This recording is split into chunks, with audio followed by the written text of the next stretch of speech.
नमस्कार, न्यूज 24 देख रहे हैं आप। मैं हूं आपके साथ डॉक्टर मीना शर्मा। राजस्थान के पूर्व मुख्यमंत्री, कांग्रेस पार्टी के वरिष्ठ नेता अशोक गहलोत अमेठी की कमान संभालने जा रहे हैं।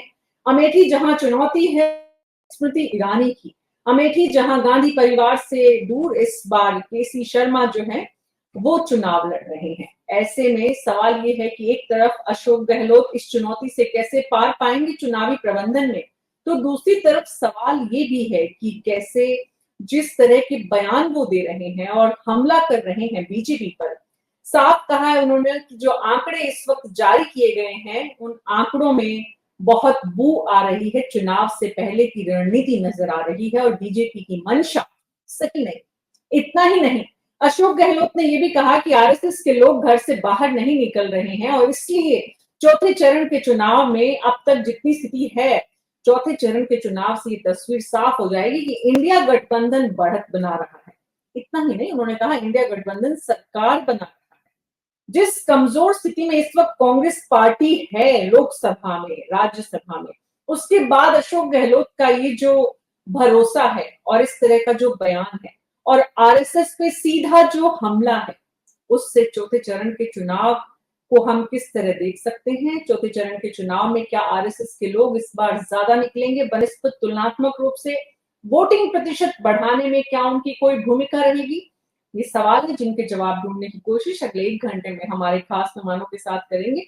हमारे साथ पुनीत जांगू जी हैं, कांग्रेस पार्टी के प्रवक्ता, हितेंद्र शर्मा बीजेपी से, सनी सेबेस्टियन जी वरिष्ठ पत्रकार, श्याम सुंदर शर्मा जी वरिष्ठ पत्रकार, राकेश वशिष्ठ जी वरिष्ठ पत्रकार और गुलाब बत्रा जी वरिष्ठ पत्रकार। आप सभी का बहुत बहुत स्वागत है। तो शुरुआत सनी सेबेस्टियन जी आपसे करना चाहेंगे।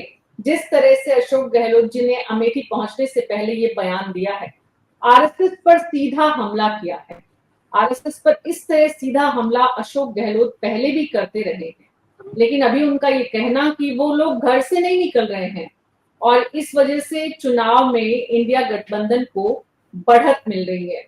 प्रत्यक्ष और अप्रत्यक्ष रूप से बीजेपी पर जो ये हमला है, इससे इस चौथे चरण के चुनाव पर कोई असर आप देख पा रहे?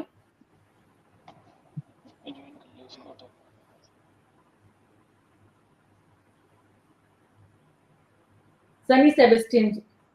मेरे को ओ सॉरी नहीं, अशोक जी तो अपने स्टेटमेंट्स के लिए काफी फेमस है, इफेक्टिव स्टेटमेंट्स देने में, टाइमली स्टेटमेंट्स देने में। और ओवर अ पीरियड इस तरह का हो गया था कांग्रेस में, स्टेटमेंट देने वाला प्लस सिचुएशन के हिसाब से रिएक्ट करने वाला लीडर्स बहुत कम हो गया। कुछ लोगों को तो आइडिया नहीं है क्या बोलना है। अभी इस तरह का एग्जाम्पल आ गया, जो साम पित्रोदा और मणिशंकर अय्यर तो फेमस है ही। कुछ बोलने के बाद मैं ये नहीं कर रहा हूं उन्होंने गलत बोला है, गलत सही नहीं बता रहा हूं, लेकिन इमीडिएटली उसके बाद फिर कंट्रोवर्सी और पार्टी को खुद को डिफेंड करना पड़ता है, एक्सप्लेनेशन देना पड़ता है। उस तरह का स्थिति अशोक जी के स्टेटमेंट से नहीं आता। इसमें काफी एक्सपर्टीज है, मतलब टाइम टेस्टेड एक्सपर्टीज है अशोक जी का। और यूपी में उनका जो है टाइमली स्टेटमेंट्स, टाइमली एक्शन, बहुत अच्छा कोऑर्डिनेशन का जो एक्सपीरियंस, वो सारे काम आएगा मेरे ख्याल से। अदरवाइज पार्टी शुरू में तो ज्यादा उम्मीदें नहीं रखे थे, लेकिन धीरे धीरे हर मतलब थर्ड फेज के बाद अभी इस तरह का स्थिति में आ गया, फाइटिंग वाला स्थिति में आ गया। उस हिसाब से उनका जो स्टेटमेंट का भी रिफ्लेक्शन हो रहा है, वो एटीट्यूड का, कॉन्फिडेंस लेवल हाई होने का, वो सारे अभी पार्टी टक्कर देने का स्थिति में, यूपी में पूरा टक्कर दे रहा है वो नहीं कर रहा मैं, लेकिन पॉकेट्स में देने का स्थिति में है जी। कम से कम आप मुखर होकर कुछ बोलते हैं और आप चुप रहते हैं, उसमें तो बड़ा फर्क है। और अशोक गहलोत जैसे सीनियर लीडर इस तरह की बात करते हैं। राकेश वशिष्ठ जी, पिछली चर्चाओं में कई बार आपने भी स्वीकार किया, यहाँ तक कि मुख्यमंत्री के गृह जिले में भी, कि आरएसएस के लोग इस बार सच में एक्टिव नहीं है जितने एक्टिव होते हैं या होने चाहिए। इसकी एक वजह तो बीजेपी के भीतर ओवर कॉन्फिडेंस जो है कि ठीक है 400 पार आ ही रहे हैं तो हमारी क्या जरूरत है। तो एक तरफ तो इस तरह से सोचना और दूसरी तरफ ये सोचना कि भाई अब इन्हें नियंत्रित करना है, ये भी बीजेपी के भीतर ही एक कहीं सोच चल रही है कि बहुत ज्यादा अगर सीट आती है तो बीजेपी के अंदर भी लोगों की पूछ नहीं होती है और इसलिए भी सीट कम होना जरूरी है। लेकिन अशोक गहलोत का ये कहना कि आरएसएस के लोग घर से नहीं निकल रहे, इसका असर, इसका मैसेज, इसका संदेश आरएसएस तक पहुंचेगा? क्या आरएसएस की सक्रियता चौथे चरण के चुनाव में थोड़ी बढ़ती नजर आएगी? देखिए मीना जी, जहाँ तक आरएसएस की कार्यप्रणाली का सवाल है, एज ए पत्रकार जो मेरा ऑब्जर्वेशन है कि आरएसएस का कार्यकर्ता, चाहे वो विश्व हिंदू परिषद का कार्यकर्ता या बीजेपी के जितने अलायंस साथ के जो संगठन है, वो बाहर खुले में तब निकलते हैं जब उनको ये लगने लगता है कि फाइट ज्यादा है और उनका प्रत्याशी खतरे में पड़ सकता है। आमतौर पर ये लोग जो काम करने का उनका जो तरीका है वो गुपचुप तरीके से काम करते हैं। ऐसा नहीं, लोग अपना ऑडियो बंद कर लीजिए प्लीज। हाँ तो ये कह रहा था मैं कि आमतौर पर ये ऐसा तो निकलते नहीं कि उन्होंने यूनिफॉर्म पहनी, हाथ में लाठी लगाया और आपके गली मोहल्ले में घूम गए और प्रचार करने लगे। ये गुपचुप तरीके से काम करने का इनका तरीका है और वो तरीका आमतौर पर जब उनको ये लगता है कि ज़्यादा हमारे कैंडिडेट की स्थिति मजबूत है और जीतने की स्थिति में है तो ज़्यादा आमतौर पर खुले में नहीं निकलते। खुले में निकलने की स्थिति तभी आती है जब उनको लगता है कि उनका बहुत टफ कंटेस्ट है, हमारा कैंडिडेट चुनाव भी हार सकता है, कुछ भी कर सकता है। जहाँ तक अशोक गहलोत जी के कहने की बात है, उनके कथन में कितनी विश्वसनीयता है ये तो हमने यहाँ के राजस्थान में भी देखा। अभी सैनिक स्टेशन साहब सही कह रहे थे। अब चुनावी रण में सब कुछ जायज है, कुछ भी कह सकते हैं।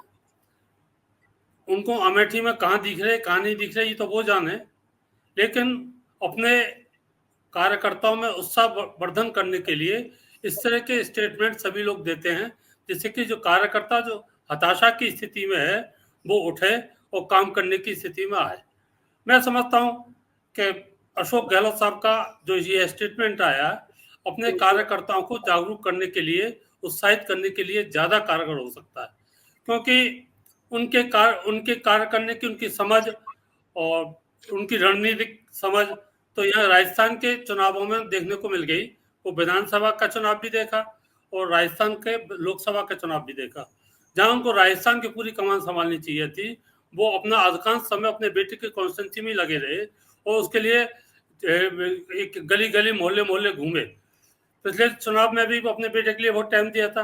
अब हालांकि अभी तो चुनाव नतीजों का कुछ नहीं कहा जा सकता, लेकिन वहाँ के जो हालात जो आ रहे हैं मीडिया के थ्रू या और लोगों के थ्रू जो जानकारी हो रही है, वो जालौर के हालात भी कोई ज्यादा बेहतर नहीं है उनके पक्ष में जाने के। अब इसके हिसाब से अगर उनका देखा जाए, लेकिन राकेश जी वो अपने बेटे के चुनाव क्षेत्र से अब निकल गए हैं। अब वो अगर राष्ट्रीय मीडिया में और अमेठी उत्तर प्रदेश के संदर्भ में बात कर रहे हैं और कांग्रेस के वरिष्ठ नेता के रूप में अपनी रेलेवेंस बनाए रखने में कामयाब हो रहे हैं, तो ये उनका जो राजनीतिक चातुर्य है इसकी पहचान है। और सीधा हमला सेबेस्टियन जी ने कहा, जो कि बहुत सही है, कि बयान प्रासंगिक देना अशोक गहलोत को बेहतर आता है। अब क्योंकि चौथे चरण का चुनाव है, क्योंकि जो एक डाटा रिलीज हुआ आबादी के किसकी कितनी है धर्म के लिहाज से, जिस पर हम बिल्कुल चर्चा नहीं करते हैं, तो उसको लेकर भी उन्होंने कहा कि ये टाइमिंग इलेक्शन में फायदा उठाने के लिए है। एक उनका स्टेटमेंट ये था और दूसरा उन्होंने सीधे सीधे बोला कि आरएसएस के लोग घर से निकल नहीं रहे हैं। अब सवाल ये है कि अशोक गहलोत अपने बेटे के चक्कर में, अपने बेटे के प्रेम में राजस्थान में या राजस्थान के बाहर जो दूसरे राज्यों के पहले 3 चरण के चुनाव हुए उसमें जितनी बड़ी भूमिका नहीं निभा पाए, लेकिन अब 4 चरण के चुनाव अभी बाकी हैं और कांग्रेस पार्टी ने उनको अमेठी के लिए लगाया। अगले 10 दिन वो अमेठी में एकदम अपनी पूरी ताकत लगाएंगे।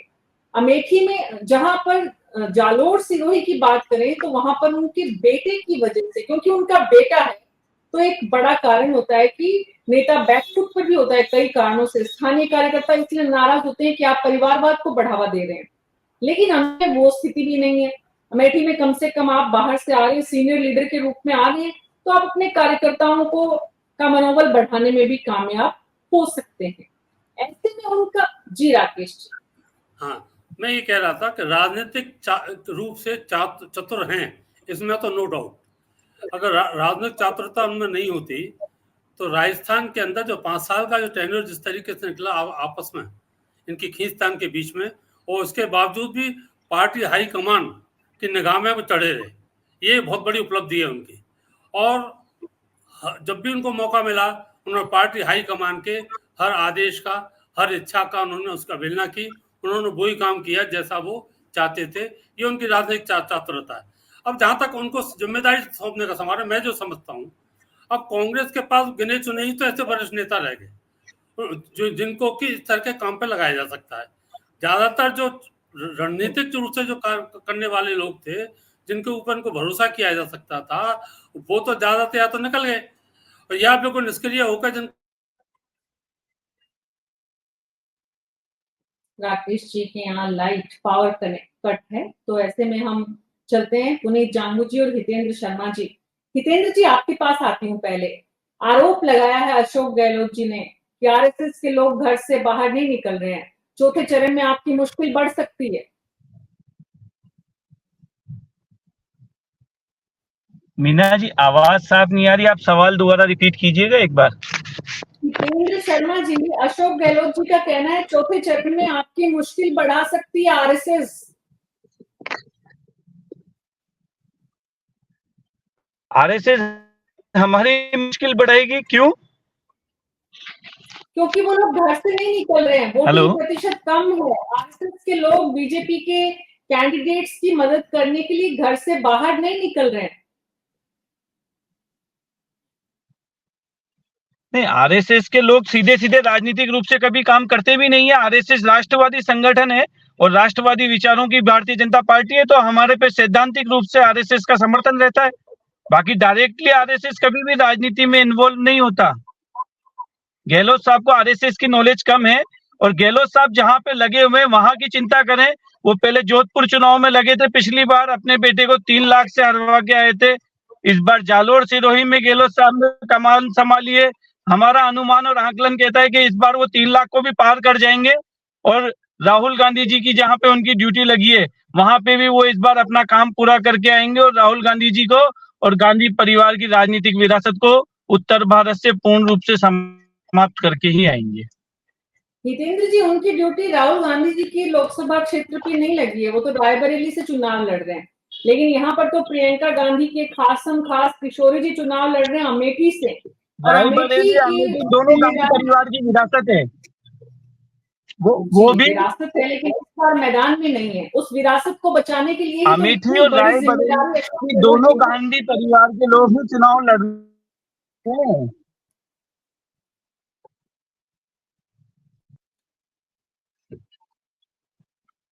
आवाज साफ नहीं आ रही। आवाज कुछ समय के लिए कहीं रुक जाएंगे, आप ट्रेवल कर रहे हैं हितेंद्र शर्मा जी, कुछ समय आप कहीं रुक जाएंगे तो ज्यादा बेहतर कनेक्टिविटी होगी आवाज और आपसे बात कर पाएंगे। पुनीत जांगू जी, मैं आपके पास आवाज नहीं आ पा रही मुझे। आप कहीं रुक जाइए हितेंद्र जी। मैं रुक के ही बात कर रहा हूँ। जी, तो उसके मैंने बाद गाड़ी रोक ली है, गाड़ी रोक के ही बात कर रहा हूँ। जी। तो पुनीत जांगू जी, कांग्रेस में अशोक गहलोत जी के इस बयान से आपको क्या लगता है, चौथे चरण के चुनाव में जनता को इंडिया अलायंस की तरफ लाने में कोई इस बयान से या उनके इस तरह के लोगों को साथ लेने में उनके इस स्टेटमेंट से कोई मदद मिलेगी? देखिए मीना जी, आरएसएस एक बहुत ही शातिर संगठन है। आपको मेरी आवाज आ रही है? बिल्कुल आ रही है। आरएसएस एक बहुत ही शातिर संगठन है और आरएसएस के लोग घरों से नहीं निकल रहे हैं। जब अशोक गहलोत जी ने बयान दिया तो उसका एक माने और भी है कि आरएसएस को ये समझ में आ जाता है कि कब लोग उसकी बात सुन रहे हैं और कब नहीं सुन रहे हैं। जब आरएसएस को ये समझ में आ गया कि अब उनका झूठ बिकाऊ नहीं रहा, तो वो घर से बाहर निकलना उनके लिए मुश्किल हो गया है, नंबर 1। नंबर 2, जब भी इनको लगता है कि अब परिस्थितियां विपरीत हैं, तो ये खुद भी शो भी करते हैं कि हम निकल नहीं रहे, ताकि मैसेज जाए कि आरएसएस ने काम नहीं किया इसलिए हार गए। तो ये कहीं ना कहीं कनेक्टेड है इस चुनाव के आने वाले परिणामों से, जो बहुत जल्दी 4 जून को स्पष्ट हो जाएगा। इस बयान से अशोक गहलोत जी ने जो मैसेज दिया वो ये दिया है कि इनको भी समझ में आ गया है कि अब परिस्थिति क्या है। आरएसएस कोई जो राष्ट्रवादी संगठन कह रहे हैं, गैर राजनीतिक संगठन कह रहे हैं, ये तो बहुत बड़ा सफेद झूठ है, क्योंकि आरएसएस बीजेपी की राजनीति का सारा दारोमदार आरएसएस के ऊपर ही है। उनके आंतरिक निर्णय तक आरएसएस के अप्रूवल से होते हैं। आज आप राजस्थान की सरकार देख लें, सरकार कैसे चलेगी ये आरएसएस तय कर रहा है, तो फिर आरएसएस राजनीतिक नहीं रहकर क्या रह गया? कहता आरएसएस खुद को राजनीतिक नहीं है, बस इतना फर्क है, काम सारे के सारे वो राजनीतिक ही करता है।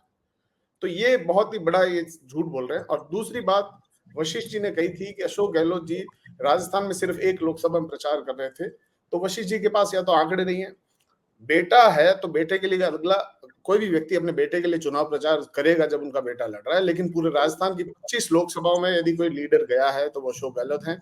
कई लोकसभाओं में 2-2, 3-3 बार वो गए हैं। कई जगह जहां एक बार की आवश्यकता थी वहां एक बार गए, कई जगह नामांकन में गए, दूसरी सभाएं ली। तो इस हिसाब से मेरे ख्याल में राजस्थान में उन्होंने 60 से 70 सभाएं, तो सारी की सारी तो जालौर सिरोही में ले नहीं ली। और जालौर सिरोही के, मैं सांचौर विधानसभा क्षेत्र में था, सांचौर विधानसभा क्षेत्र से बीजेपी कम से कम 25 से 30 हजार वोटों से हारेगी। ये जो 3 लाख 4 लाख की बातें कर रहे हैं, परिणाम तक पहुंचाए, इतनी जल्दी बड़े बड़े दावे ना करें। इनको वास्तविक स्थिति खुद को वैसे थोड़ी बहुत समझ में आई गई होगी, लेकिन 4 तारीख को अच्छी तरह समझ में आ जाएगी। जी, तो श्याम सुंदर शर्मा जी, कांग्रेस का अपना ओपिनियन है आरएसएस को लेकर। उनका कहना है कि आरएसएस जो है वो सब कुछ है, करता धरता है बीजेपी के, और अगर वो चुनाव में इस तरह से प्रभावी भूमिका नहीं निभाएंगे तो उससे बीजेपी को नुकसान होगा। हितेंद्र शर्मा जी का साफ कहना है कि भाई आरएसएस का सपोर्ट है हमारे साथ, अब कोई आरएसएस स्लीपर पहन के थोड़ी निकलता है घर से, जैसा कि अशोक गहलोत जी को लग रहा है कि भाई उनके नहीं निकलने से बहुत नुकसान हो जाएगा। श्याम सुंदर शर्मा की हकीकत क्या है? ये जो एक बहस तमाम मुद्दों के बीच में, ये जो एक और मुद्दा जिसे इस वक्त बीजेपी ने और खास करके देश के प्रधानमंत्री ने जिस तरह से एड्रेस किया कि किसकी आबादी कितनी बढ़ रही है, उसके बाद अशोक जी का एक तो इस तरह कहना कि भाई ये जो टाइमिंग है ये चुनावी समय है, इसलिए फायदा लेने के लिए बीजेपी ने ये किया है। और वहीं दूसरी तरफ आरएसएस को कटघरे में खड़ा करके बीजेपी पर हमला करते हुए इंडिया गठबंधन की सरकार बन गई है। इतनी स्पष्टता सरकार बनने की आपको भी नजर आ रही है श्याम सुंदर शर्मा जी इंडिया गठबंधन की? मीना जी, चुनाव लोकसभा का है, सब नेता अपने अपनी जीत का दावा करते हैं, उसमें दो राय नहीं है। अशोक गहलोत कांग्रेस के बड़े नेता हैं और इंडिया गठबंधन की कह रहे हैं सरकार आ रही है। अगर वो आज नहीं कहेंगे कि सरकार आ रही है तो उनके समर्थन कौन करेगा? अब देखिएगा, राजस्थान का चुनाव 3 चरण के चुनाव हो चुके, अब चौथे चरण का चुनाव और 5वें चरण का, 6ठे चरण का, 7वें चरण का चुनाव होना बाकी है।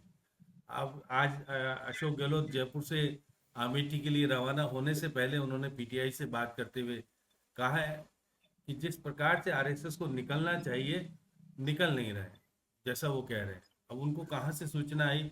जैसे मोदी जी को सूचना आती है वैसे उनको भी कोई सूचना आई होगी कि वो किस सूचना के आधार पर कह रहे हैं। और कह रहे हैं कि जिस प्रकार से देखिएगा कि अमित शाह का जिक्र करते हैं वो, क्योंकि उनको पता है कि रणनीतिकार अगर मोदी जी के हैं तो अमित शाह ही है निश्चित तौर पर। जिस प्रकार से अब वो आरएसएस के ऊपर ब्लेम नहीं करेंगे तो उनके बयानों को किस स्तर पर कैसे लिया जाएगा? अभी तो थोड़ी देर देखिए, बड़े नेता का बयान आने के बाद उनकी प्रतिक्रिया किस प्रकार आएगी। वो चाहते हैं कि बीजेपी के नेता बोले कि आरएसएस की स्थिति इस चुनाव में किस प्रकार की है, ये स्पष्ट करें। या तो अब हितेंद्र जी कह रहे कि आरएसएस तो सक्रिय संगठन नहीं है, सामाजिक संगठन है, सब कुछ ये भी जानते हैं कि निश्चित तौर पर भारतीय भवन कितना प्रभावी ढंग से भूमिका निभाता है राजनीति में, या जिस प्रकार से चुनाव में होता है वो निभाता है, इसमें दो राय नहीं। अब ये बात सही कि यूनिफॉर्म पहन के तो भूमिका नहीं निभाई जाती है, लेकिन आरएसएस निश्चित तौर पर रणनीति का ही हिस्सा तो होता है। अगर रणनीति का हिस्सा नहीं है तो फिर ये कहते हैं कि एक स्वयंसेवक संघ के कौन है? अभी आप नरेंद्र मोदी कहाँ से आए या अमित शाह कहाँ से आए? ये तो स्पष्ट रूप से स्वयंसेवक संघ है ना, स्वयंसेवक संघ के कार्यकर्ता तो है ना। तो इसलिए ये कहना कि हमारा आरएसएस सक्रियता नहीं निभाता, तो फिर मोहन भागवत को बहुत सारे बयान देने की जरूरत नहीं पड़ती है। फिर वो जैसे बैठ के लेकर के जो कुछ बताते करते हैं वो सारी बातें हैं। तो निश्चित तौर पर देखिएगा, अशोक गहलोत का बयान अमेठी से जाने से पहले देखिएगा, राजस्थान के चुनाव में तो वो बोले नहीं, आरएसएस को लेके छीटाकनी करने की जो जरूरत थी जब उन्होंने नहीं की। उनको पता था कि मेरे बेटे का चुनाव में कहीं प्रभाव अलग तरह का नहीं पड़ जाए, इसलिए वो जयपुर में राजस्थान के चुनाव में जब हुआ तो वो बिल्कुल कुछ भी नहीं बोले। जब वो अमेठी जा रहे हैं, और अमेठी में देखिएगा निश्चित रूप से कि वहाँ राहुल गांधी और बाकी के चुनाव लड़ाने वाले रणनीतिकार किशोर चुनाव लड़ रहे हैं, और वहाँ पर केंद्रीय मंत्री चुनाव लड़ रही है स्मृति ईरानी। एक बार चुनाव जीत चुकी है, राहुल गांधी को चुनाव हरा चुकी है, तो उसका हौसला बुलंद है, और वो फिर दोबारा से चुनाव लड़के कह रही है कि मैं तो चुनाव हरा दूंगी। और फिर कई चीजें जो होती है वो हो रही है राजनीति में। अब देखिएगा, वो गुजरात का चुनाव इससे पहले जब हुआ था कुछ भी नहीं था कांग्रेस के पास, अशोक गहलोत को जिम्मेदारी मिली थी, राजस्थान की बड़ी फौज लेकर के गए थे वो।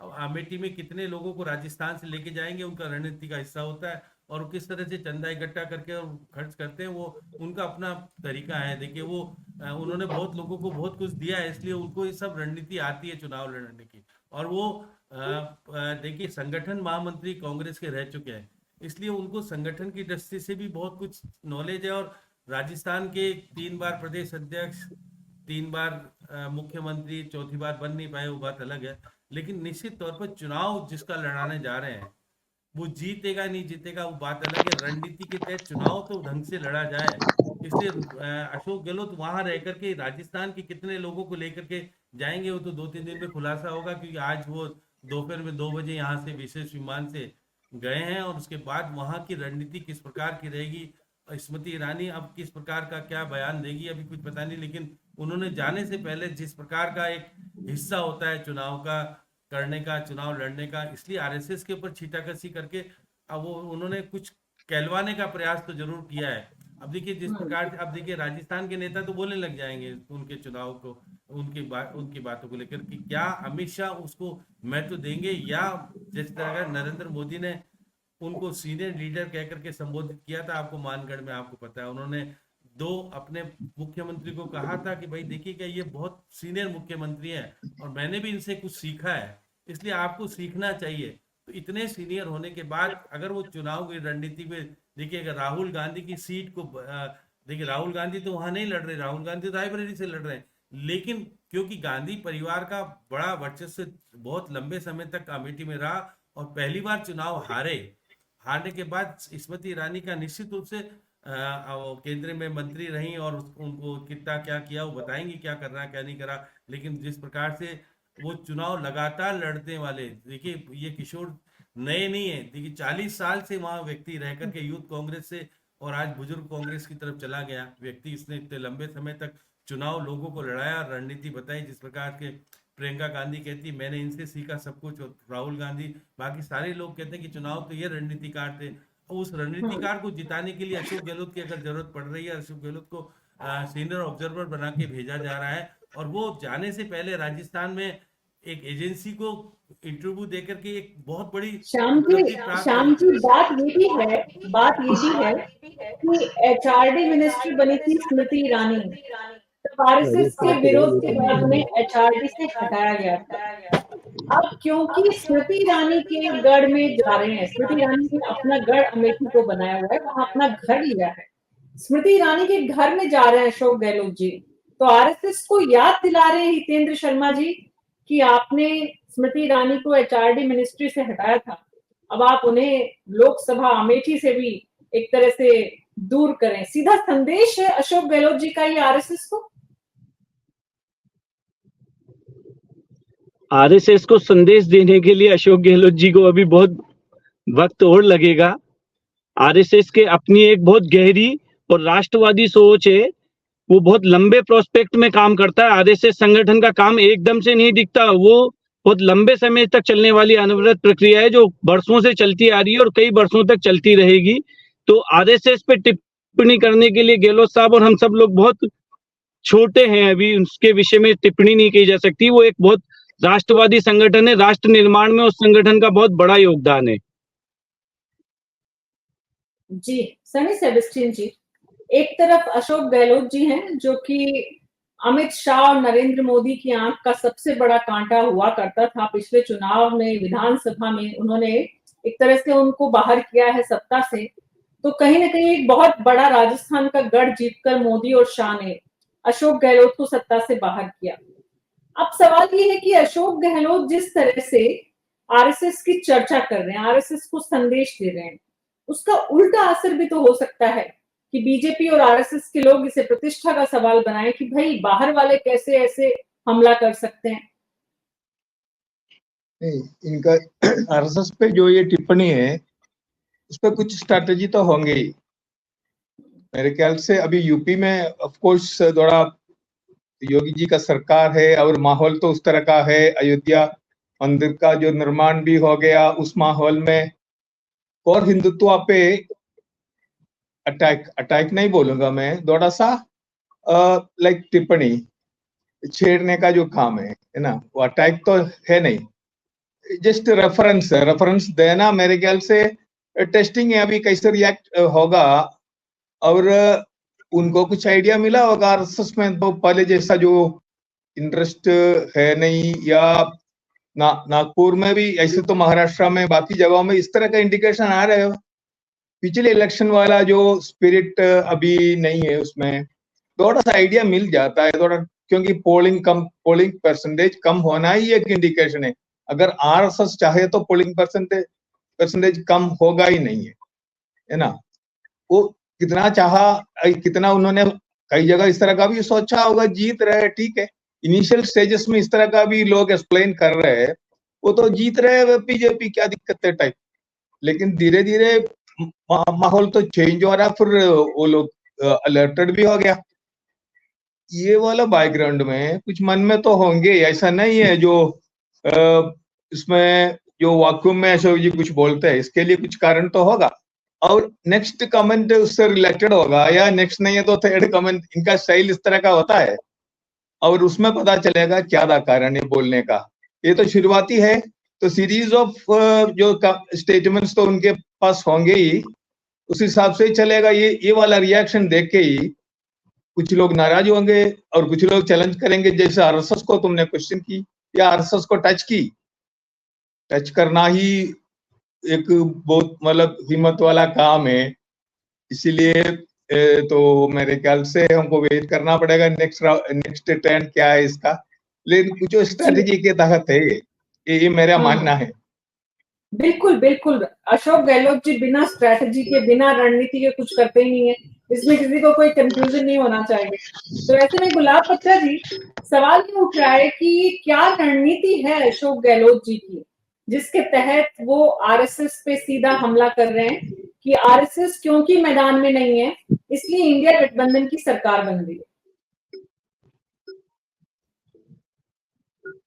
ऑडियो ऑन करिए अपना गुलाब बत्रा जी। मैं इस चर्चा में किसी कारणों से बहुत अभी देरी से शामिल हुआ हूँ, इसलिए अब तक मित्रों ने क्या क्या कहा है मुझे इसकी जानकारी नहीं है। लेकिन फिर भी चूंकि अशोक गहलोत जी की बात आती है, तो आप देखिए कि अशोक गहलोत बहुत मंजे हुए नेता हैं और राजस्थान की कांग्रेस की राजनीति नहीं बल्कि देश की राष्ट्रीय राजनीति के भी एक अग्रणी नेताओं हैं कांग्रेस की जमात में। इसलिए अभी आप देखो उनको अमेठी में और सीनियर ऑब्जर्वर बनाया गया है सारा, और वो उत्तर प्रदेश के प्रभारी भी रह चुके हैं। इसलिए मुझे याद है जब उत्तर प्रदेश के प्रभारी थे तो उन्होंने सबसे पहले अशोक जी ने सजेशन दिया था कि अगर कहते ना दिल्ली का रास्ता लखनऊ से होकर के है, और तब अशोक गहलोत जब प्रभारी थे उत्तर प्रदेश कांग्रेस के, तो उन्होंने कहा था कि हमें किसी तरह के समझौतों की जरूरत नहीं है, हमें जीरो से शुरू करना पड़ेगा, अपना संगठनात्मक ढांचा यहाँ खड़ा करना पड़ेगा और फिर नए सिरे से और ये कवायद करनी पड़ेगी, तब जाकर के हम दिल्ली की सत्ता पर केंद्रित होंगे। ये बहुत पहले उसमें अशोक गहलोत ने कहा था, तो इसलिए दूरदर्शी नेता है नो डाउट। दूसरा भी अगर अभी जब चुनाव था और यहाँ राजस्थान की राजनीति में दो खेमे बने हुए थे, अशोक गहलोत और सचिन पायलट, तो सचिन पायलट के समय भी बार बार उनका रगड़ाई सब उन्होंने जो शब्द इस्तेमाल किए थे और शब्दों में नहीं जाता, जैसे एक शब्द था रगड़ाई, कि रगड़ाई नहीं हुई है, सचिन पायलट के बारे में कहा कि रगड़ाई नहीं हुई है, तो वो इस बात को अशोक गहलोत जानते हैं। दूसरा, अगर पीछे लौट के देखें तो अशोक गहलोत जब MP बने थे 1980 में, और उस समय जब उसने राजनीति शुरू की थी तो उन्होंने सबसे बड़ा केंद्र किसको बनाया था? भैरों सिंह शेखावत को। भैरों सिंह शेखावत राजनीति में आजाद शत्रु माने जाते थे, कांग्रेस में भी उनका अधिक मित्र थे, लेकिन उसके बावजूद अशोक गहलोत ने अपनी एक राजनीति अलग से खेली और सबसे बड़ा निशाना किसको बनाया? भैरों सिंह शेखावत को। हाँ, ये अलग बात है कि जब भैरों सिंह शेखावत उपराष्ट्रपति बने तो सबसे पहले मेजबानी अशोक गहलोत ने की, उनका स्वागत अभिनंदन किया अपने निवास पर बुला करके, लेकिन उसके बावजूद पॉलिटिकली, जैसे अभी सनी भाई कह रहे थे, जो पॉलिटिकली है अशोक गहलोत का रवैया। और उसके बाद आप देखिए जब मुख्यमंत्री बने तो राष्ट्रीय राजनीति में उन्होंने मोहरा किसको बनाया? प्रधानमंत्री नरेंद्र मोदी को। उन्होंने मोदी के जो भी कदम थे पॉलिटिकली, देखिए जब चुनाव की राजनीति आती है या राजनीतिक कायदे होते हैं, कानून होते हैं, उसमें फिर वो कहते हैं ना प्यार और युद्ध में सब जायज है, तो वो वाली बात आ जाती है। पर लेकिन अशोक गहलोत ने हमेशा पहले प्रदेश की राजनीति भैरों सिंह शेखावत को और राष्ट्रीय राजनीति के स्तर पर और नरेंद्र मोदी को अपना निशाना बनाया। और इसलिए अगर आज उन्होंने इस संदर्भ में कहा है, क्योंकि अब यूपी, अभी जैसे आज कन्नौज में रैली हुई है कि अपने राहुल गांधी की, कन्नौज में जो प्रत्याशी हैं मुलायम सिंह के बेटे, तो उनका जो मकसद है यही, उन्होंने जैसे कहा राहुल गांधी ने कि इस बार यूपी में और तूफान आने वाला है। अब वो तूफान क्या मचाएगा, खुद के टेंट भी उखाड़ सकता है या सामने के टेंट भी उखाड़ सकता है, ये तो आने वाला भविष्य बताएगा। लेकिन ये बात सही है कि उत्तर प्रदेश की जो राजनीति है, क्योंकि बहुत बड़ा दाव है कि जहाँ 80 सीटें हैं, 80 सीटों में पिछले 2014 और 2019 में काफी फर्क आया। जहाँ पहले 76 सीटें थी वो घट करके 64 रह गई। अब कांग्रेस में बीजेपी को पुनः सत्ता में लाने के लिए यूपी एक बहुत बड़ा उनका आधार है। अगर ये आधार खिसकता है तो एक 400 पार और 370 की जो गिनती है उसके सामने सवालिया निशान खड़े होंगे। अब उस सवालिया निशान में और बीजेपी इस जोड़ी को, हालांकि दो लड़कों की जो राजनीति थी वो एक बार फेल भी हो चुकी है, अब नए सिरे में क्या रंग दिखाएगी। और अशोक गहलोत चूंकि अब अमेठी यानी गांधी कांग्रेस का जो एक शाही परिवार जिसको वो शहजादा और मोदी जी संबोधित करते हैं उसमें, और ये जो केंद्र बिंदु बन गए हैं आज उत्तर प्रदेश की राजनीति में और देश की राजनीति में, अमेठी और रायबरेली। हालांकि दक्षिण से एक बार चुनाव जीत भी चुके हैं राहुल गांधी, लेकिन उन्होंने क्यों चुना अमेठी को नहीं चुन करके रायबरेली क्यों चुना? कि अपनी माँ की कर्मभूमि, अपने पिता की कर्मभूमि, अपनी दादी की कर्मभूमि। तो ये सारा जो विश्लेषण है ये राजनीतिक, इसलिए आखिर तक चौंकाया गया था। लगातार CEC की मीटिंग भी हो गई थी, तभी कांग्रेस अध्यक्ष मल्लिकार्जुन खड़गे ने यही कहा कि आप देखते रहिए, और आखिर में जाकर के और रायबरेली से नामांकन भरवाया गया। तो इसके पीछे एक सोची समझी रणनीति है कि वो क्या स्थिति बनती है। तो इस समय पूरे देश की राजनीति जो है इंडिया गठबंधन की भी और बीजेपी की यहाँ आकर के रुक चुकी है। उस समय अशोक गहलोत का ये कथन राजनीति में क्या रंग दिखाएगा ये आने वाला वक्त बताएगा। जी, काफी बातें आपने कही गुलाब बत्रा जी, लेकिन दिलचस्प बात जो आपने कही सचिन पायलट को लेकर, अशोक गहलोत जी ने जो कहा था कि वो निकम्मा है, नाकारा है, इन शब्दों की बजाय आपने जिस शब्द को याद दिलाया वो ये था कि रगड़ाई नहीं हुई। और ये रगड़ाई ही तो राहुल गांधी की नहीं हुई थी, इसलिए तो आज राहुल गांधी इतने मुश्किल में है। तो कहीं ना कहीं अशोक गहलोत जी, जैसा सनी सेबेस्टियन कह रहे थे, कि दूर तक मैसेज देते हैं, संदेश देते हैं। यहाँ पर वो जा रहे हैं अमेठी, और अमेठी जाकर स्मृति ईरानी को चुनौती देने के लिए उनके सामने है कांग्रेस का कार्यकर्ता। गांधी परिवार की विरासत को कांग्रेस के कार्यकर्ता के कंधों पर इस बार आगे बढ़ाने की तैयारी कांग्रेस पार्टी ने की है। लेकिन हर हाल में कांग्रेस कोशिश करेगी कि इस सीट को कैसे निकाला जाए। ऐसे में आरएसएस एक तरफ तो बीजेपी कैसे रिएक्ट करेगी? जैसा कि गुलाब बत्रा जी ने कहा, अशोक जी ने हमेशा हेडलाइंस में बने रहना सीखा, जाना। सीधे भैरों सिंह शेखावत पर हमले किए, ताकि राजस्थान की राजनीति के सबसे बड़े चेहरे पर अगर कोई बात कर रहा है तो उसको अहमियत मिलती है। वैसे ही आज की तारीख में एकदम कांग्रेस पार्टी की तमाम लीडरशिप से अलग इस तरह का स्टेटमेंट देकर अशोक गहलोत जी ने अपने आप को हेडलाइन में बनाए रखने में जगह बनाई है, वो भी तब जब वो रायबरेली जैसी राहुल गांधी की सीट के ऑब्जर्वर और मतलब वहां पर उनके पास जिम्मेदारी नहीं है, उनके पास जिम्मेदारी अमेठी जैसी सीट की है जहां से गांधी परिवार इस बार मैदान में नहीं है। लेकिन उसके बाद भी चर्चा उनकी हो रही है, भूपेश बघेल की नहीं हो रही है, क्योंकि ये बात सही है जो गुलाब बत्रा जी ने कही। राकेश वशिष्ठ जी, मैं आपके पास आ रही हूँ इस सवाल के साथ कि अशोक गहलोत ने पिछले चुनाव को, जो विधानसभा का चुनाव था हमारा 2023 का, आज से 4 महीने पहले, उस चुनाव में भी जंग को अशोक गहलोत बनाम नरेंद्र मोदी बना दिया था। किसी विधानसभा के चुनाव में प्रधानमंत्री का चेहरा मुख्यमंत्री के सामने खड़ा हुआ हो, ऐसा पहली बार हुआ था शायद देश में। और आज भी वो आरएसएस पर हमला करके सीधा आमंत्रण दे रहे हैं कि आइए और मेरे साथ संवाद करिए, सीधे और प्रत्यक्ष और अप्रत्यक्ष दोनों तरफ से। तो राकेश वशिष्ठ जी, ये बात सही है कि अशोक गहलोत जी को कांग्रेस पार्टी में अपनी रेलेवेंस कैसे बनाए रखनी है, ये बेहतर ढंग से आता है। देखिए मीना जी, इसमें कुछ दो राय नहीं, हम सभी इस बात में, हमारी सबकी इस बात में सहमति है कि राजनीतिक रूप से वो काफ़ी चतुर आदमी हैं। अपनी चतुराई के बलबूते पर सन 80 से लेकर आज तक वो लगातार राज्य की राजनीति में बने हुए हैं। कई आपके 2 से 3 बार चीफ मिनिस्टर भी बने हैं, सेंट्रल में भी रहे हैं, अपना प्रतिनिधित्व किया है। और वो जो काम करते हैं तो वो अपने हिसाब से काम करते हैं।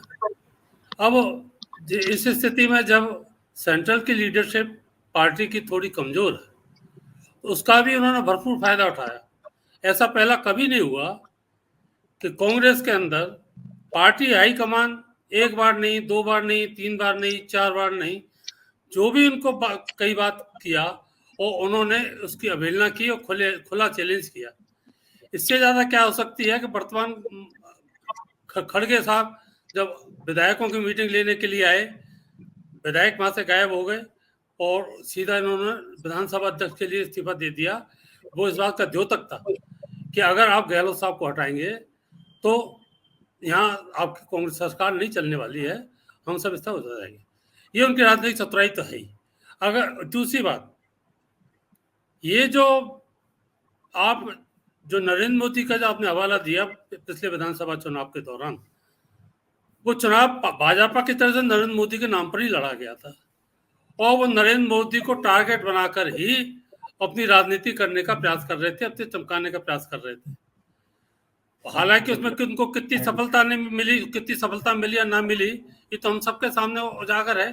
लेकिन उन्होंने ऐसा कोई मौका नहीं छोड़ा जहां वो ये बता सकें कि वो कांग्रेस पार्टी के बहुत जुझारू नेता हैं, बहुत चतुर नेता हैं और किसी से डरते नहीं हैं और किसी के खिलाफ भी कुछ भी कह सकते हैं। आरएसएस के ऊपर उनका जो अब की बार जो हमला किया है उन्होंने, इस तरह का या आक्षेप लगाया है कि वो निकल नहीं रहे, वो भी उनकी एक सोची समझी रणनीति के तहत ही है।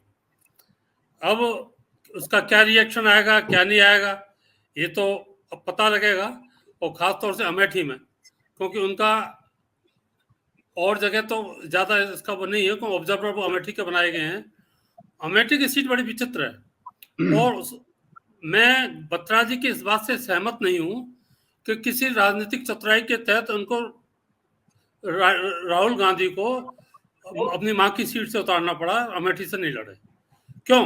क्योंकि वो लास्ट जो मीडिया रिपोर्ट्स आ रही थी और जो अंदरूनी समाज आ रहे थे, उससे जाहिर था कि राहुल गांधी तैयार नहीं थे कि वो चुनाव लड़ें, क्योंकि वो अमेठी से तो बिल्कुल तैयार नहीं थे कि उनको खतरा था। उन्होंने 16 बार में अपना सर्वे कराया था अपनी पार्टी का, और 16 बार इस सर्वे में इस तरह की बातें आई थी कि राहुल गांधी और स्मृति ईरानी के भी 50-50% का वो है और 50% जीतने की संभावना, 50% चुनाव जीतने की नहीं है। लेकिन अपनी दूसरी सीट पर जहां से वो चुनाव लड़ रहे हैं, वहां से रिपोर्ट ये आई थी कि वो चुनाव जीतेंगे, को परंपरागत जीत है।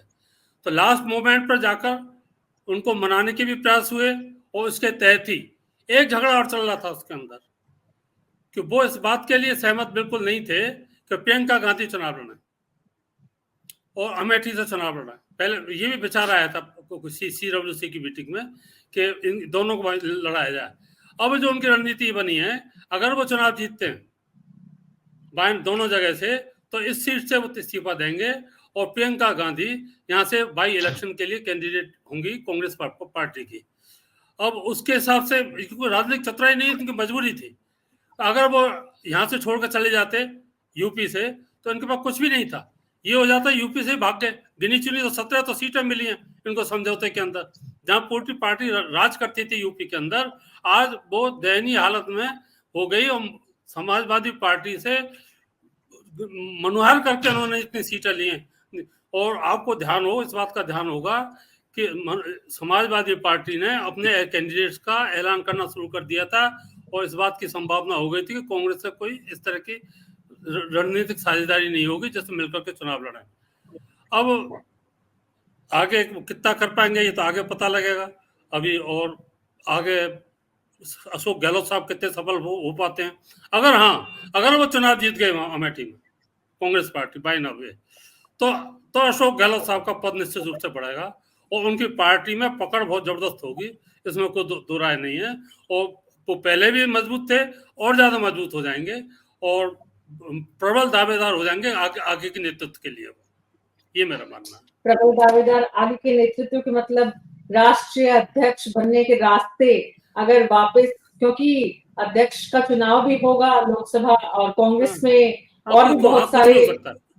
जी, तो सनी सेबेस्टियन जी मैं आपके पास आऊंगी, लेकिन हितेंद्र शर्मा जी क्योंकि रास्ते में हैं और इसलिए वो उनके पास पहले जाती हूँ। हितेंद्र जी, जिस तरह से इस पूरे चुनाव में ये पहला मौका नहीं है जब आरएसएस पर हमला, हालांकि इतना प्रबल ढंग से कांग्रेस पार्टी की तरफ से ये पहला हुआ है, लेकिन दबी जबान में ये बात बहुत बार आई है कि इस बार आरएसएस की नाराजगी है, यहाँ तक कि नागपुर से नाराजगी भी आई थी।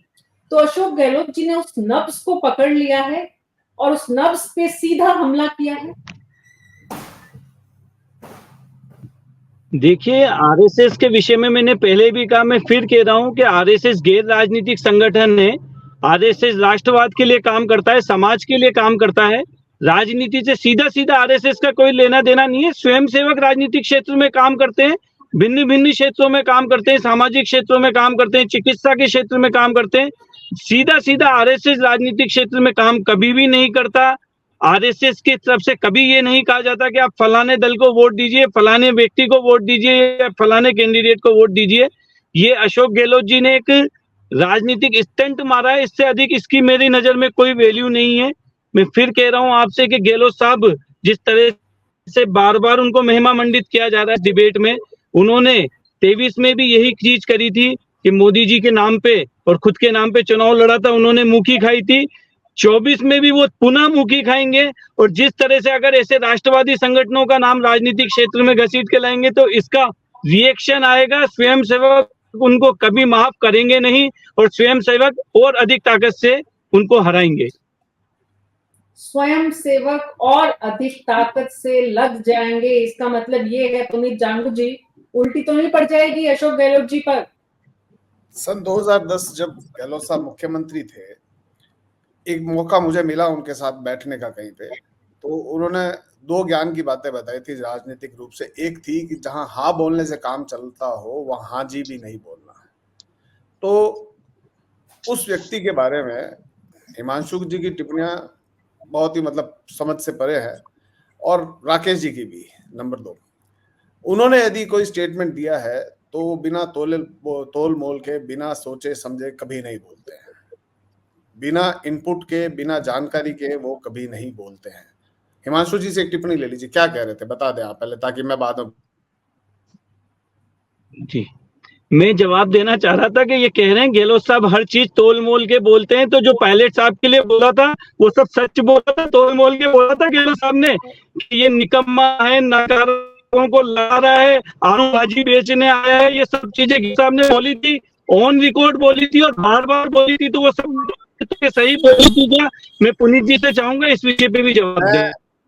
मैं आपसे फिर कह रहा हूँ, बिना सोचे समझे, बिना तोल मोल के वो कभी शब्दों को अपने मुंह से बाहर नहीं निकालते हैं। ऐसे इंस्टेंसेस कभी नहीं मिलेंगे आपको जब उन्होंने जो चीज बोली है उसका कोई कारण ना रहा। नंबर 1। जहां आरएसएस की बात है, मैं भी आपसे निवेदन कर चुका हूं कि आरएसएस भी तो लोगों के बीच में ही है। आरएसएस लोगों से बाहर तो है नहीं। वो भी भावनाओं का ध्यान रखती है कि इस वक्त जनता का मूड क्या है। जब उन्हें लगता है कि आप आरएसएस वाले जब जाओगे और कुछ होगा नहीं, तो वो यही करते हैं कि वो जाते ही नहीं है। और उनका नहीं जाने का वो सिंबल मतलब मैसेज ये देना चाहते हैं कि भाई हम नहीं निकल रहे इसलिए चुनाव हार रही है। वो निकल भी जाएंगे तो भी बीजेपी चुनाव हारेगी, इसमें कोई दो राय नहीं। जहां हारना है वहां हारेगी ही। आरएसएस तो पिछले चुनाव में, विधानसभा चुनाव में इतनी सक्रिय थी ना, क्या परिस्थिति रही? 70 सीटें तो फिर हम जीते ना। परिस्थितियां, हम एंटी इनकम्बेंसी के बावजूद हम 70 सीटें जीते। करीबन 25 सीट ऐसी थी जिसके अंदर हम 5000 से कम वोटों से हारे। तो ये चुनाव में कई बार अलग अलग क्षेत्रों में कई परिस्थितियां बन जाती है, लेकिन ये आज की तारीख में एक मास इलेक्शन है जिसमें 543 सीटों का चुनाव हो रहा है, 7 चरण है इसके। और इस बार परीक्षा मोदी जी की खुद की भी है। आप उनके व्यवहार को देखेंगे तो हर फेज में उनका व्यवहार परिवर्तित हो रहा है। झूठ बोलने की वो सीमाएं लांगे जा रहे हैं, गलत बोलने की सीमाएं लांगे जा रहे हैं। आप ये देखिए, अब इतने वो डेस्परेट है कि किसी तरीके से इस चुनाव को धार्मिक ध्रुवीकरण की तरफ मोड़ा जाए। तो कल इकोनॉमिक काउंसिल, जो उनकी एडवाइजरी काउंसिल थी, उसने एक डेटा जारी कर दिया। भाई आप मुझे एक बात बताइए, इकोनॉमिक एडवाइजरी काउंसिल डेटा जारी करे कि रोजगार कितने दिए, इकोनॉमिक एडवाइजरी काउंसिल डेटा जारी करे कि हमारी जीडीपी ग्रोथ कितनी हुई है, पर कैपिटा इनकम क्या है, आज गरीबी की स्थिति क्या है, गरीबों को क्या योजनाएं दी, वो डेटा क्या जारी कर रही है? वो डेटा जारी कर रही है कि भारत में मुसलमानों की संख्या इतनी बढ़ गई प्रतिशत और हिंदुओं की संख्या इतनी प्रतिशत गिर गई।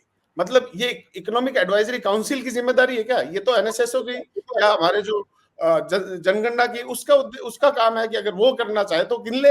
हम तो कह रहे हैं जातिगत जनगणना करी जाए, जातिगत में धार्मिक अपने आप हो जाएगी। आप ये बात, मतलब आप परिस्थिति देखिए कि इनका डेस्परेशन लेवल हाईएस्ट है इस वक्त, और ये शो कर रहा है जिसको कोई मतलब आधार नहीं मिल पा रहा। तो वो कोशिश कर रहे हैं कि कहीं ना कहीं से कोई एंगल आ जाए। कभी उनका कल की आचार्य मुंह से कह रहे हैं कि 2019 में राहुल गांधी ने कहा था कि हम शाहबानों की तरह इसको रिवर्ट कर देंगे। तो आप 2019 में अगर आपको मालूम चल गया तो आप तब विरोध कर देते। आज आपको झूठ बोलने की नौबत आई है क्योंकि आप बीजेपी में चले गए।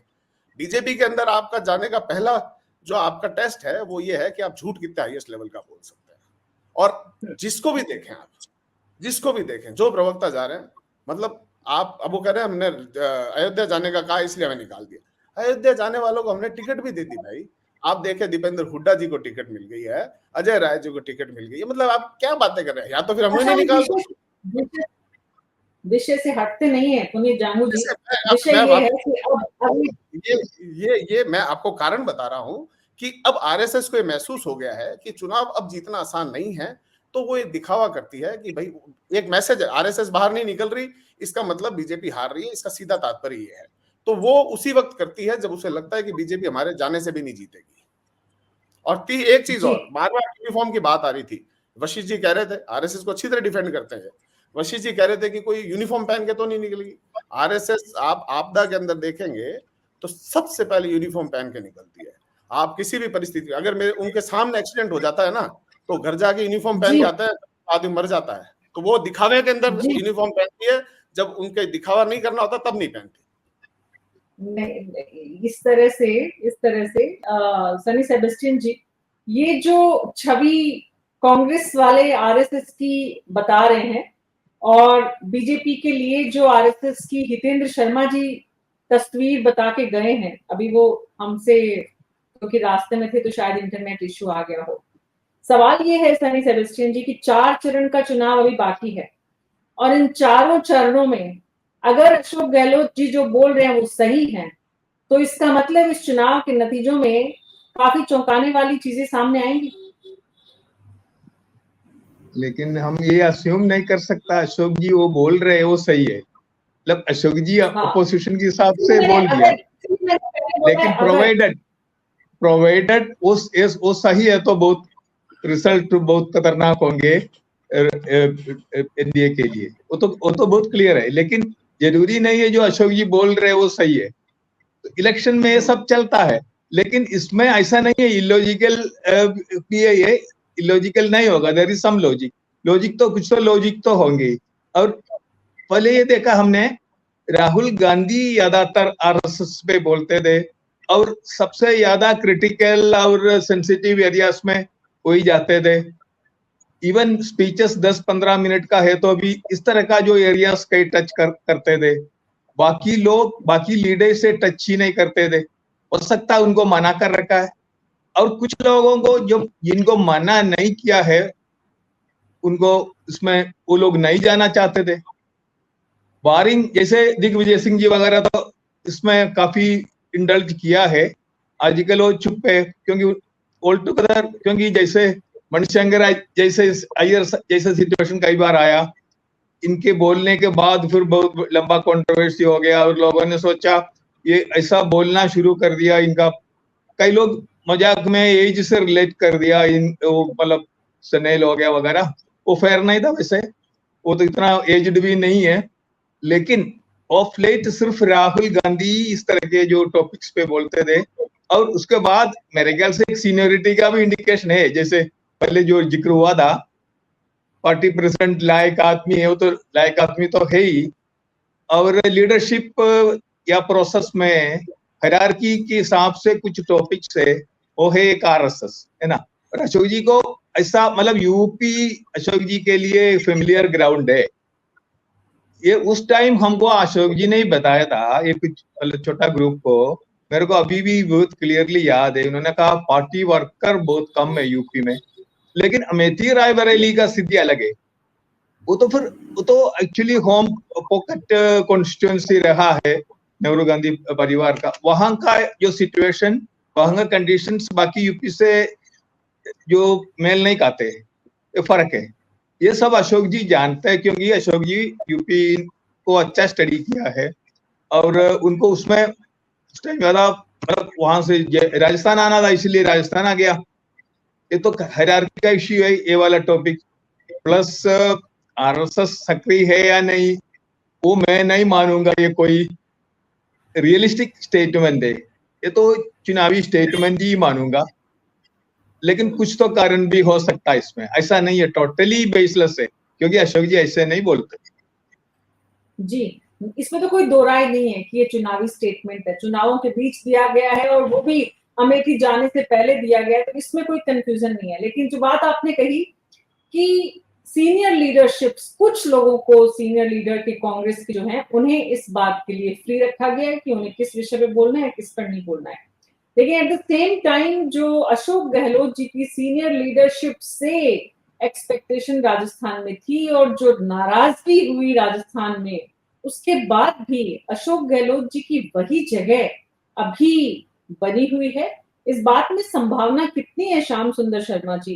क्योंकि एक बात ये बहुत जोर से चली थी कि बस इस लोकसभा चुनाव के बाद जो है, क्योंकि इस लोकसभा चुनाव में अशोक गहलोत जी को राजस्थान का चेहरा नहीं बनाया गया था। जिस तरह से विधानसभा का चुनाव अशोक गहलोत ने लड़ा था राजस्थान के लिए, लोकसभा चुनाव नहीं लड़ा था। तो ऐसे में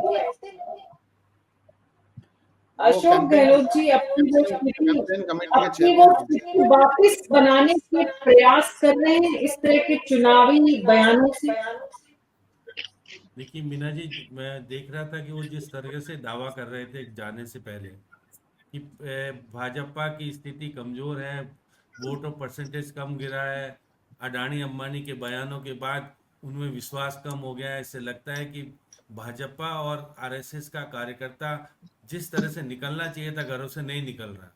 वो जिस प्रकार का बयान देके गए हैं उसका मतलब है कि वो जहाँ जा रहे हैं वहाँ निश्चित तौर पर देखिएगा उनकी जानकारी बहुत निश्चित रूप से यूपी के बारे में परफेक्ट है, क्योंकि दो बार प्रभारी यूपी के रह करके चुनाव लड़ाया है उन्होंने, निश्चित तौर पर लड़ाया है। और देखिएगा ये कॉन्स्टिट्यूंसी वो है जहाँ राहुल गांधी चुनाव हारे हैं, जीते नहीं हैं। और स्मृति ईरानी ने अपना घर बसा लिया है, वहाँ पर अपना घर बना लिया है। अब जैसे एचआरडी मिनिस्टर होने के बाद जिस प्रकार का माहौल, जो अगर छीटाकसी जहाँ करते हैं अशोक जी, वो सब चीज़ सोच समझ करके, ऐसा नहीं कि बिना सोचे समझे कोई बयान दे रहे हैं वो, और वो बचकाना बयान नहीं देते, वो बाकायदा मोदी को लेकर के घेर रहे हैं कि मोदी की स्थिति खराब हो गई है, मोदी सरकार नहीं आ रही है। वो मोदी को कह रहे हैं कि सरकार आने वाली नहीं है, इसलिए आरएसएस और ये नहीं लग पा रहे हैं उनके साथ। और जो जो सरकार से वो जो छीटाकशी कर रहे थे, अब उनकी छीटाकशी का अगर बीजेपी जिस हिसाब से जवाब देना चाहिए, क्योंकि लोकल लीडर तो दे देंगे, लेकिन इसके ऊपर प्रधानमंत्री यदि अमित शाह अगर बयान देते हैं तो निश्चित रूप से ये बयान अपने आप में अहमियत ले लेगा। अब इनके बयानों का चर्चा देश में होनी चाहिए, इसलिए अशोक जी देश में बयान वही देते हैं जो कि राष्ट्रीय स्तर पर उनकी चर्चा और एक बना सके कि भाई मैं बोल रहा हूँ तो मेरे बयान पे कोई तो कुछ बोलो। तो इस निश्चित रूप से देखिए, अगर वहां पर अभी जिस प्रकार का माहौल है, जिस प्रकार की बातें हैं, वो बहुत सोच समझ के, ऐसा नहीं कि जैसे सही समिश्र जी ने कहा, क्योंकि ये तो बहुत करीब भी रहे हैं, बत्रा जी भी बहुत करीब रहे हैं, दोनों करीब हैं दोनों, तो इसलिए ये जानते हैं कि किस प्रकार से राजनीति में कब क्या बोला जाना चाहिए। वो राष्ट्रीय स्तर की बात करते हैं। हमेशा आपने देखा होगा कि वो बात ही नहीं करते थे। पहले जब वो संगठन महामंत्री होते थे तो वो सचिन से पूछ लो राजस्थान के बारे में, मैं तो राष्ट्रीय स्तर की बात करूंगा। लेकिन सचिन पायलट ने भी देखी कि बयानबाजी शुरू कर दी, आपने देखा हो। वो 2028 की बात भी कर रहे हैं, बहुत सारी चीजें कह रहे हैं कि 25 सितंबर की बैठक हो गई होती तो फिर पता नहीं क्या होता, हो ही नहीं। तो ये सब चीजें दोनों तरफ से दिखेगा। जो 2028 में जो चुनाव होना लोक विधानसभा का राजस्थान में, उसकी रणनीति का भी हिस्सा चल रहा है, अभी साथ साथ चल रहा है, ऐसा नहीं है। और सचिन पायलट ने स्पष्ट कहा कि उस समय क्या होगा मैं अभी कुछ नहीं कह सकता। इसलिए अशोक जी भी बयान देकर के अपने आप को कमजोर नहीं करना चाहते। वो निश्चित रूप से जिसका बेटे की राजनीति में पड़ गए और बेटा जीते न जीते दोनों ही राजनीति में बड़ा असर दिखाएगा। तो इसलिए मैं कह सकता हूं कि उनकी स्थिति को सुधारने के लिए जो कुछ करना चाहिए कर रहे हैं। और देखिएगा कि वहां पर निश्चित रूप से धन की भी जरूरत पड़ेगी, कार्यकर्ताओं की भी जरूरत पड़ेगी, माहौल बनाने की जरूरत पड़ेगी। स्मृति ईरानी जिस प्रकार से चर्चित और अलग तरह की नेता रूप में उभरी हुई हैं, और निश्चित रूप से उनके पास जितना धनबल और सब कुछ है, उतना धनबल अशोक जी कितना जुटा पाएंगे, ये तो देखिएगा। अभी माहौल बनाने की बात है। जयपुर से जाने से पहले अगर ये बयानबाजी करके जा रहे हैं तो उसका मतलब है कि माहौल बनाने की बात है। वहां माहौल अभी बनने की स्थिति नहीं बन पा रही, क्योंकि राहुल गांधी चुनाव नहीं लड़ रहे, प्रियंका गांधी चुनाव नहीं लड़ रही है। या जो देखिएगा जिस प्रकार से प्रियंका गांधी के पति का बयान आया कि राज्यसभा में जाऊंगा मैं, तो अब देखिए बहुत अलग अलग चीजें चल रही है। इसलिए बहुत सारी चीजें अभी राजनीति में छिपी हुई चीजें हैं, और वो एजेंडा, छिपा हुआ एजेंडा अशोक जी का कितना कारगर साबित होगा कांग्रेस के लिए, ये तो कुछ समय इंतजार करना पड़ेगा। लेकिन जिस प्रकार से बोला है उन्होंने, और जो मोदी के ऊपर प्रहार किया है कि मोदी नहीं है, मोदी जी की विश्वास नहीं है, और अमित शाह उसको बचा पाने में सफल नहीं हो पा रहे हैं, ये और बात कही है कि जो रणनीतिकार अमित शाह हैं, जो हमेशा उनकी पैरवी करके आगे रख करके चुनाव लड़ने की बात करते थे, अब चुनाव नहीं जीता जा रहा है मोदी जी के नाम पर, मोदी जी प्रधानमंत्री नहीं बन रहे, वो इतना तक कह रहे हैं। तो देखिए जो छीटाकशी राहुल गांधी कह रहे हैं उसका पुनरावृत्ति अशोक गहलोत करते हैं, क्योंकि वो जानते हैं कि राहुल गांधी की बातों को मुझे कहना है, इसलिए तो मैं सारी चीज राहुल गांधी को डिनाई नहीं करते वो कभी भी, देखिएगा ना सोनिया गांधी को करते, उनको तो लेकर के आगे रखने का प्रयास करते हैं। अब देखिएगा वो खुद जिम्मेदारी लेने के लिए गए थे। वो जिस दिन जन्मदिन था उस दिन अमेठी में नामांकन था, अशोक गहलोत पहुंचे थे, और तो कोई पहुंचा नहीं राजस्थान से। देखिए जन्मदिन के बाद भी वहां पहुंचे वो, और किसको लेके पहुंचे, संगठन महामंत्री को लेके, केसी वेणुगोपाल को लेके पहुंचे थे। तो देखिए वो माहिर है इस बारे में कि कहाँ किस स्थिति में। और देखिए प्रमोद तिवारी जो हैं, जो यूपी में पहले सपा में भी थे और उसके बाद वो कांग्रेस में है, तो तिवारी भी राजस्थान से ही राज्यसभा के सदस्य हैं। तो देखिए वो रणनीति का हिस्सा, उनको साथ लेकर के क्या कुछ करेंगे। अभी देखिए रणनीति बनाने में ये तो सही है कि अब वो पहुंचेंगे, आज पहुंचेंगे तो माहौल पहले से बना दिया। आरएसएस का कार्यकर्ता, भाजपा का कार्यकर्ता स्मृति ईरानी के लिए सक्रिय नहीं है, इसका मतलब माहौल खराब करने की स्थिति पहले से करो, जिससे कि स्मृति ईरानी कुछ मेरे चीजों को लेकर कुछ बोले। क्योंकि देखिए बयान दिया इसलिए आता है, और एजेंसी वगैरह इसके प्रचारित हो गया पूरे देश में बयान अशोक जी का। अब इस पे प्रतिक्रिया निश्चित रूप से बीजेपी की या स्मृति ईरानी की तरफ से आएगी निश्चित रूप से। अब वो पहुंचने के बाद माहौल के परिवर्तन कैसे हो। यूपी का माहौल अभी कांग्रेस के पक्ष वाला इतना नहीं है, जब भी तो 17 सीटों पे चुनाव लड़ने के लिए मजबूर होना पड़ रहा है। और ये 2 सीटें जो कि हमेशा गांधी परिवार के हाथ में रहती थी, एक तो चली गई, दूसरी भी सोनिया गांधी चुनाव जहां से लड़ती थी, अब क्योंकि हमारे यहाँ से ही वो जनप्रतिनिधि बनी है, राज्यसभा की सदस्य सोनिया गांधी राजस्थान से ही है, इसलिए राजस्थान का नाता वहां जुड़ना चाहिए। और जुड़ना चाहिए तो अशोक जी जाने चाहिए। और अशोक जी किसी भी कीमत पे चाहना चाहते थे कि मुझे गांधी परिवार कहीं तो जोड़े, जिससे कि रहे कि अशोक जी सक्रिय हैं। क्योंकि अशोक जी जी। अब तक उनको जिम्मेदारी नहीं दी जा रही थी। आप देखा अभी तक आपने देखा कि सचिन पायलट राहुल गांधी का प्रचार प्रसार करके आ गए केरल में जाकर के। आप देखिएगा कि शशि थरूर का करके आ गए, संगठन महामंत्री केसी वेणुगोपाल का करके आ जी गए, और मध्य जी प्रदेश और जी हरियाणा और दिल्ली में प्रचार कर रहे हैं। तो ये पीछे नहीं रहना चाहते, इसलिए उन्होंने कहा कि वहां अमेठी में जाकर के रहूंगा तो देश में एक चर्चा का विषय तो बनूंगा। चाहे भले चुनाव जी हारे नहीं जीते वो बात की बात है, 4 जी टर्म तक तो जी उससे पहले माहौल बनाने की बात जो की अशोक गहलोत जी। ने, वो तो राजनीति माहौल का एक बनाने हिस्सा में है। माहिर है, माहौल बनाने में माहिर है अशोक गहलोत। और अब सवाल ये है कि इस लोकसभा चुनाव के बाद उनकी क्या स्थिति होगी, और उसी को मजबूत करने के प्रयासों में जुट गए हैं वो। अमेठी लोकसभा में अब वो क्या कमाल कर पाते हैं वो देखेंगे। आप सबका बहुत बहुत शुक्रिया इस चर्चा में शामिल होने के लिए। न्यूज़ 24 पर हमारी हर दिन कोशिश होती है कि आपसे जुड़े हुए, जनता से जुड़े हुए मुद्दों को जनता के साथ साझा करें। आरएसएस और बीजेपी के जो अमित शाह की जोड़ी है, मोदी और शाह की, वो इस पर किस तरह से रिएक्ट करती है अशोक गहलोत के बयान पर या नहीं करती है, उससे समझ में आएगा कि अगले चरण के चुनाव पर इसका क्या असर देखने को मिलेगा। न्यूज़ 24 पर आज मेरे साथ इतना ही। नमस्कार।